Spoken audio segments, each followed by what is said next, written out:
Hello everyone, Nadeem here with PC.Solutions.Net. So today we're going to change the format a little bit. One of the questions I get is about Microsoft 365. So Microsoft transitioned from, the family being called Office 365 to Microsoft 365.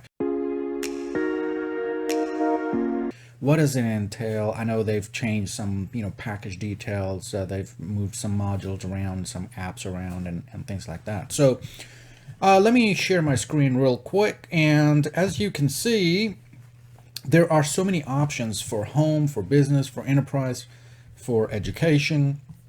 So obviously, we're not going to talk about home because that's for home users. We're not going to talk about for education because that's the free discounted. A lot of times it's free. Some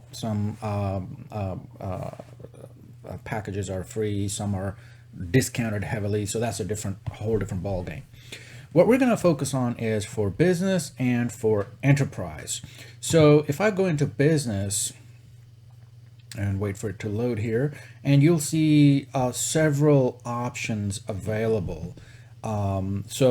There's like the basic $5, and then there's the business standard, premium, just the apps.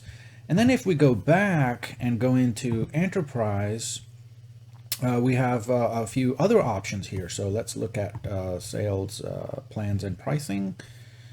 So we have the E3, E5, and F3. So now, these are, so many different options here. Now, of course, you should get the plan that fits you the best. That means, for example,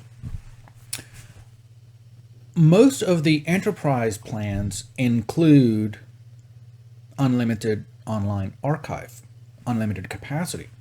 If you have a requirement for that, then by all means, go with one of the enterprise plans. Another thing is, if you have more than 300 users, go with one of the enterprise plans.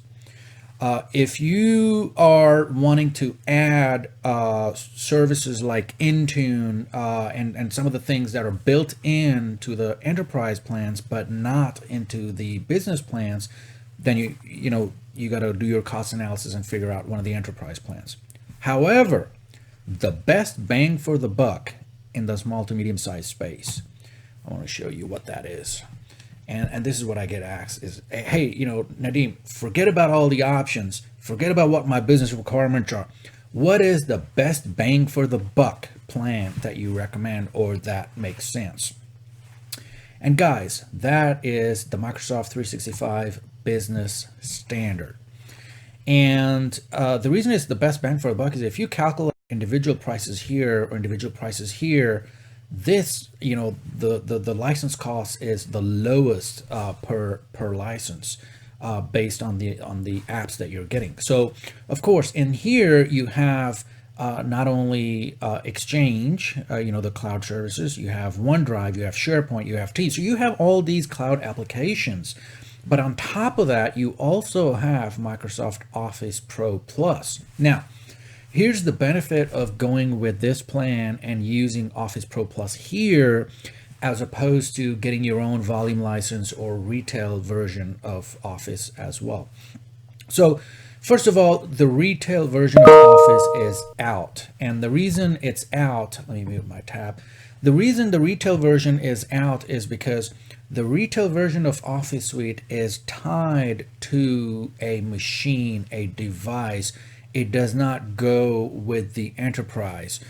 So if you're considering two options, you want to consider either the volume license edition or part of the Office 365 family, or now Microsoft 365 family. Now, if you get the volume edition, the problem you run into is that every time you need to update, you have to reinstall the software. In other words, the software, you have to download it and install it. It's not streamed down to your machine. If you get the Office Suite with Microsoft 365, as in the Microsoft 365 Business Standard or any of the other plans, the Microsoft Office Suite that you get is the Office Pro Plus that is streamed to your user machine. Now, Here's why it's beneficial. You don't have to mess around with trying to download and then install the latest, greatest version of Office. It's done automatically for your users. All you do is on the back end via policy, you choose which upgrade path you want, which update sequence or cadence you want, whether you want annual or whether you want quarterly, whatever it is. And then those updates will get pushed out to your users automatically without having to uninstall or reinstall any of the applications. The other benefit is your users, any user who is licensed for this, in this case at $12.50 per month, they can install the Office suite on up to 5 devices. And it's all managed through their email account. So their email address and password is what ties the licensing all together. So in other words, if a user has already installed Office Suite on 5 devices and they go to install it on a 6th device, the system will ask them, hey, you have it on these 5 devices. Which license do you want to take away? The benefit is if you are getting rid of or retiring a machine or donating it, then if you've already gotten rid of the machine, you don't have to touch that machine to remove the Office on there. You can just use the portal and choose which machine you want to get rid of, and automatically Microsoft, the cloud, will handle the back end as far as licensing goes. It will take away the license of that machine and give it to your new machine. You don't have to touch that old machine again. So it makes life a lot easier. It actually ends up saving a lot of headache with having to manually install, upgrade, remove versions, all that stuff. It's all managed via the cloud. And the best part, if a user is let go or a user leaves the company, and when you secure their Office 365 or Microsoft 365 account, their license for Office Suite is secured as well. So if you take away a user's license or a user's license for Microsoft 365 Business Standard, you're taking away their ability to run these Office apps as well.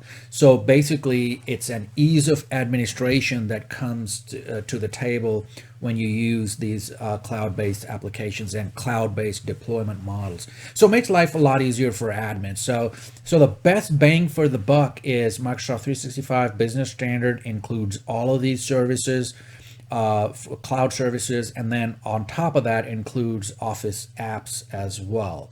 So it makes a lot of sense. Now, of course, you can always pick and choose. So for example, you might have some users on this and then some users on this, and while some other users on this. And the best way to go about making this decision is to find out what your business requirements are, and then going from there. For example, if your business requirements require protection, like encryption for emails, if you're in a specific industry, like I know a lot of customers in the finance industry require encrypted emails, then you have no option but to go with this guy here, because if you get this plan right here and then you add Azure Information Protection and Azure Rights Management and all that, it's more cost effective to go with this plan, the Business Premium plan. And for $20, it's already included. Plus, you also get Microsoft Intune with this. And so in that case, this plan would make sense. And Intune will allow you to remote admin your machines, whether they are Windows machines or mobile devices, Android or Apple devices. It can manage all of those devices, and it's all policy driven. So a lot of good stuff over here. But for small to medium business, if you're not really considering your requirements, you're just looking for best bang for the buck, guys, it's this one right here for $12.50 a month. Can't get any better than that. Now, a little caveat here. So I know you're seeing this annual commitment. So Microsoft has been saying annual commitment for years and years now. It is formally called annual commitment, but we can switch and change plans midstream. So even though it's an annual commitment, we can change plans before the full year is over. So don't worry about that. Microsoft says this. They have never implemented it. They're not implementing it now. It may change in the future, but for now, don't worry about annual commitment. You can change plans midstream, even after a month or even less than a month. So that's it. Just wanted to make this short video of best bang for the buck plan. Barring any special business requirements, it's $12.50 per month per user, and it's the Microsoft 365 Business Standard. If you have any questions, feel free to reach out. If you have any topics you want me to talk about, feel free to reach out. And I will probably see you tomorrow. It's Thursday, so I might see you Thursday or definitely Friday when we do a chat with Mac. And until then, everybody have a good day and be safe out there. And most importantly, don't forget to vote.